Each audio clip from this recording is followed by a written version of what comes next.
Hey guys, so I want to talk about an issue that I've been talking about. Okay, this has been an argument with these people on YouTube. Anyway, so there's people defending keeping fennec foxes as pets, and they're arguing for it. I'm arguing against it. Obviously, I believe it's cruel, and my point of view is they keep saying it's opinion based and bullshit. When I've given them fact, and they're like, oh no, it's not fact, because it's from an animal rights group, so obviously that makes it not true. That makes it not fact. So, besides them blatantly ignoring my evidence, apparently they've now decided to mute me or something. I don't know who did that, but I'm not allowed to reply to that post anymore. So, I just thought I'd talk about it here and explain, why I think it's wrong, why people with far more animal behavior experience than me think that it is wrong. So I'm going to start off with talking about why wild animals do not belong in captivity, just in general. Just because, obviously, wild animals, they're meant to be wild. If you take them into a human setting, you cannot provide them everything they need. I mean, you can't simulate everything in their environment, and they're gonna suffer for it. Obviously, don't ask a zoo, because zoos are cruel. If you know what I'm talking about, good for you. If you don't, just look it up,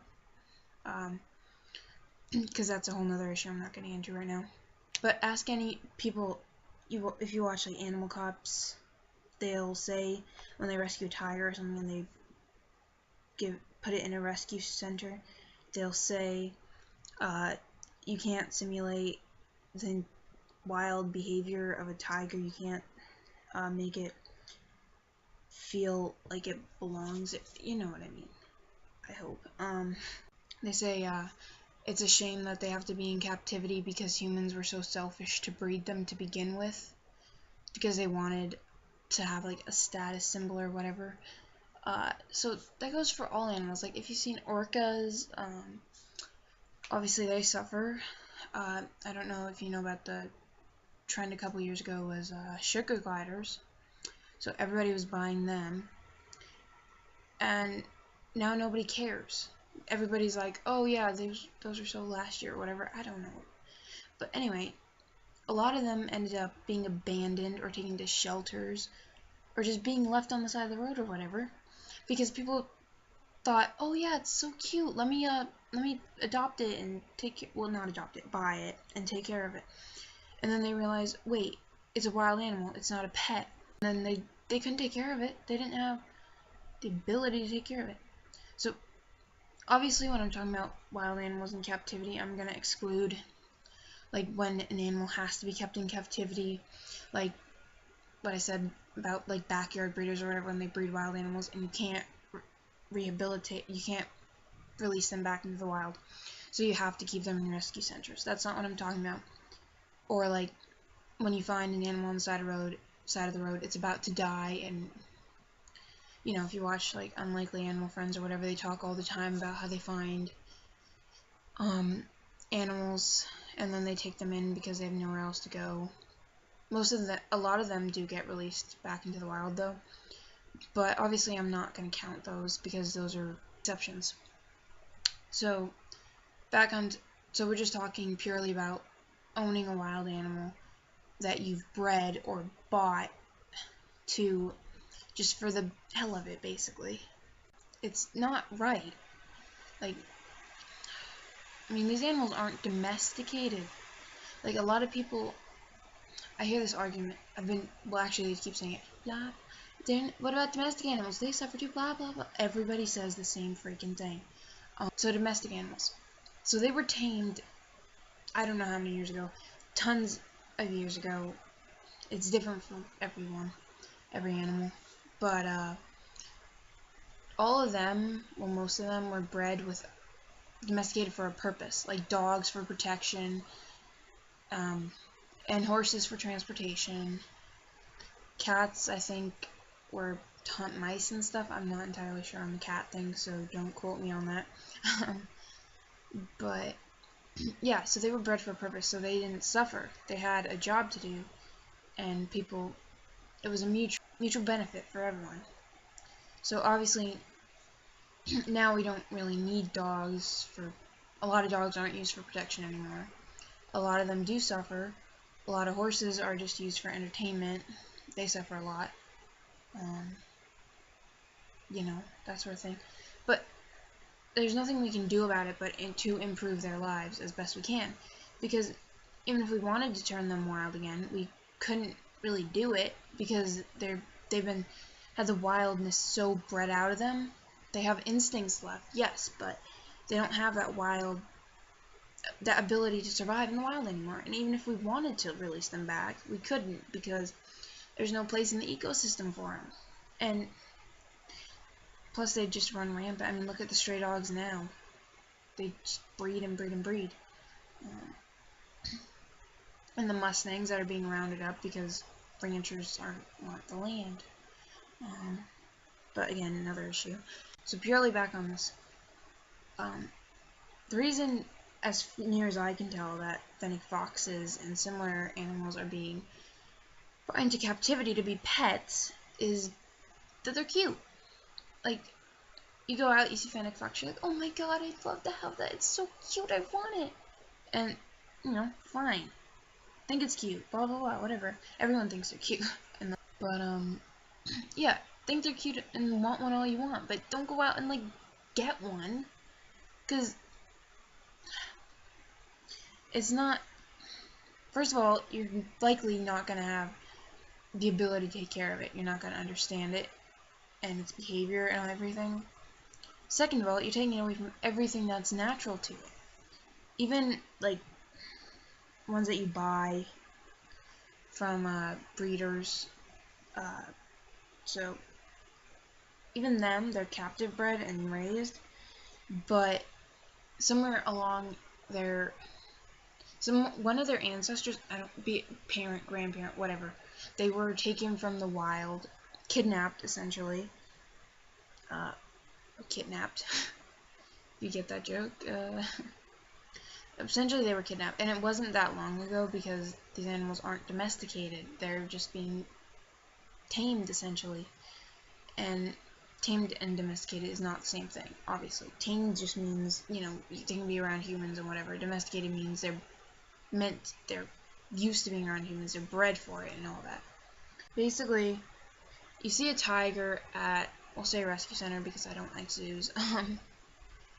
So, you think it's cute when you see them, you know, when they give them the pumpkins to play with at Halloween or whatever, you're like, oh, it's so adorable. The tiger looks so happy. I bet he has, like, the greatest life ever.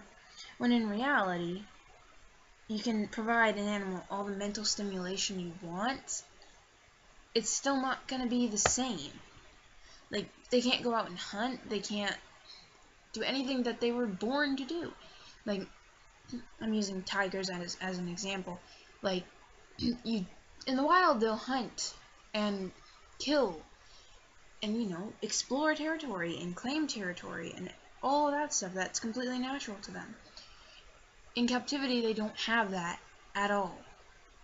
They're just essentially just sitting in a giant cage. And some rescue centers are really good about it, and they have huge cages that do the best it can to simulate that. The wild, but like I said, you can't completely simulate it. Even they admit that.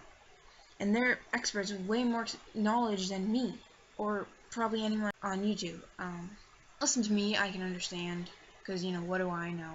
Except fact. But, to not listen to them when they're experts in this sort of thing is just absurd.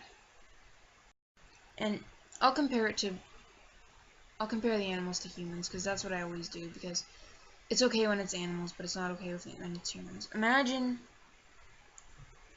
actually, I'm not going to compare it to slavery, though I want to. It might sound like I'm comparing it to slavery, I'm not trying to. Essentially what you're doing is you're going into an animal's home,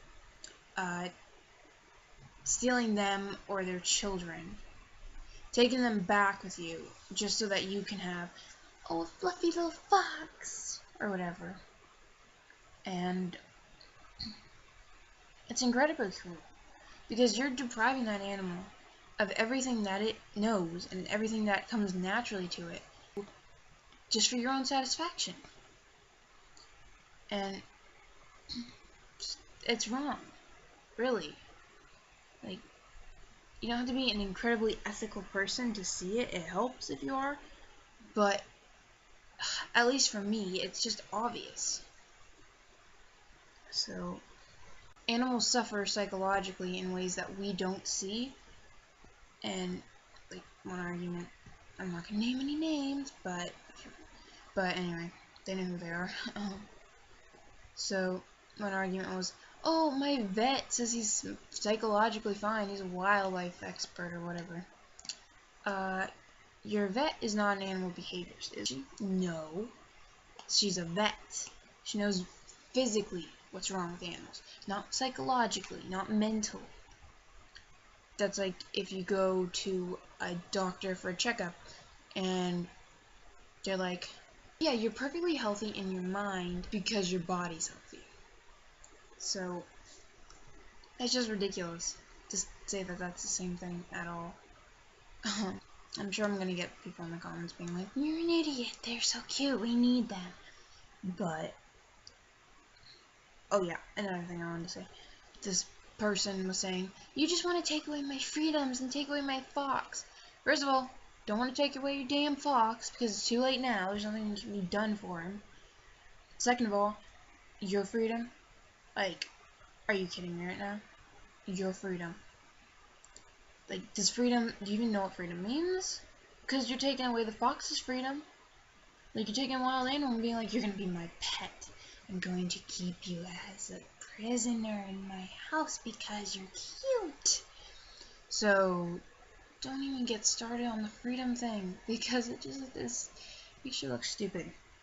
Oh yeah, I should also mention that this person has repeatedly called me things I will not repeat because I don't know who's watching this video, and there could be kids watching this, I don't know. Anyway, I'm not going to repeat what they said. Very inappropriate anyway. And I would never call someone that. And they as good as were saying that I didn't know what about it and that when I provided fact, then this other person jumps in like, give me fact, give me links, and I was like, no, because people like you don't listen to links. And it's the truth, because I've gotten into this argument with plenty of other people before, and they're like, oh, give me proof, give me evidence. So I do, and I spend my time looking up links for them, and then they turn around and they're like, well, that link doesn't mean anything, well, that one doesn't mean anything, you don't know anything, blah blah blah, and then they don't, half the time they don't even bother to read them. But just, I want everyone to keep that in mind. If you ever see like a wild animal that's being kept as a pet, so-called pet, and just try to think about what that animal must be going through, because nothing about that animal. That animal wants to run and jump and catch prey and all the stuff that comes naturally to it. Mate and fight for their territory, blah blah blah, you know, all that. So before you buy a wild animal and try to keep it as a pet, or before you defend someone who's keeping a wild animal as a pet, just keep that in mind, okay? So, actually what I think I'm going to do is I think I'm going to link the video that I was having the argument on in the comment, no, in the description, so that if you want to go check it out, you can, and you can see exactly what I'm talking about. You might have to scroll through a little bit of the comments because it's been a while since the first comment was posted that I replied to. So anyway, like I said, leave a comment, but don't leave a comment saying domestic animals and wild animals are the same thing. Well, it's fine as long as it's a small animal. It's not like a tiger or something, because it's not threatening your life or whatever. Because I've heard plenty of that. So if you have a reasonable argument as to why wild animals should be kept as pets, essentially prisoners, because they have no free, they have no ability to choose for themselves if they're wild or captive. Domestic animals, obviously, like I said, it's too late to do anything about that. We're stuck with them. Not that it's a bad thing necessarily, but there's nothing we can do to release them back into the wild.